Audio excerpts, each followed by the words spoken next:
One of the fundamental rules of professional tennis is that for someone to get paid, the player must actually play the match. But the 4 Grand Slam tournaments are making a rules change to ensure the integrity of the competition in the first rounds of their events.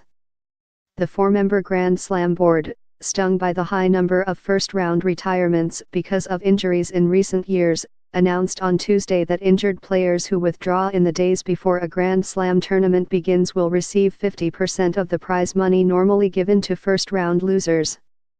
They will split the money evenly with the so-called lucky losers, players who lost in the final round of the qualifying draw and replace the injured player in the main draw.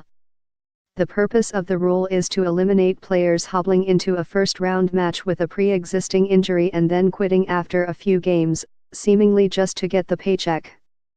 The money at stake, $50,000 for a first-round loss at the 2017 United States Open, is a significant incentive for players to battle through injury for at least the beginning of the match. But the rash of player retirements, like the 7 in the first round of men's singles at Wimbledon this year, has infuriated fans paying high prices for tickets expecting to see genuine competition. It is a particular problem in men's tennis, where the best-of-5 set format at Grand Slam events makes playing through injuries a more arduous task. Under the new rules, any player who competes in a first-round singles match and retires or performs below professional standards may be subject to a fine, which could be up to all of the player's first-round prize money. It is not clear who would determine what is below professional standards. The rule, which will be used at the Australian Open, French Open, Wimbledon and the United States Open, is a variation of one introduced this year by the ATP Tour, which grants 100% of the first-round checks to a player who withdraws because of an injury. "We were very happy with the way it worked," said Justin Gimelstob, the player representative on the ATP's board of directors. "It has been a successful initiative.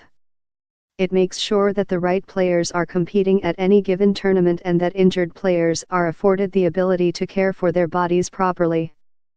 The Grand Slam rule states that in order to get 50% of the prize money, a player must officially withdraw after noon on the Thursday before the tournament begins. The Grand Slam board also continued its push to improve the pace of play. During its 2-day meeting in London, it voted unanimously to support the Australian Open's petition to the International Tennis Federation to use a strict 25-second serve clock, which was tried out at certain events at the 2017 United States Open. The clock begins at the end of a point, and the server has 25 seconds to strike the ball. A player would be subject to warnings and eventually point penalties for clock violations.